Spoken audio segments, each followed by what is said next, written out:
মোয়াক্তে কোচবিহার সাগরদিঘির পারে দুই মেয়ের চুম্বন দৃশ্য নিয়ে আমি কি শুনলাম? এটা আমি শুনতে চাই না আর। কানসিপ্ট ধর চম্পকের কথা আমি শুনতে চাই না আর এটি প্রশ্ন সমাজ সচেতন মানুষের।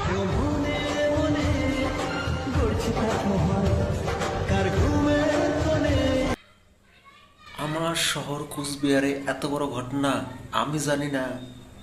বলেন কি?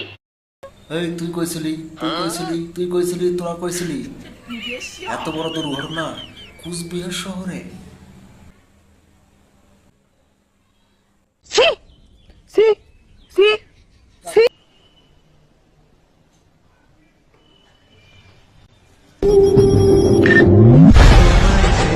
চ্যাংরা পাংরা ছিল না আর এটা কাম করছে ওটা চ্যাংরা অভাব পড়ছে কত চ্যাংরা তোরা মেয়ে লিপ কিস খাইতেছো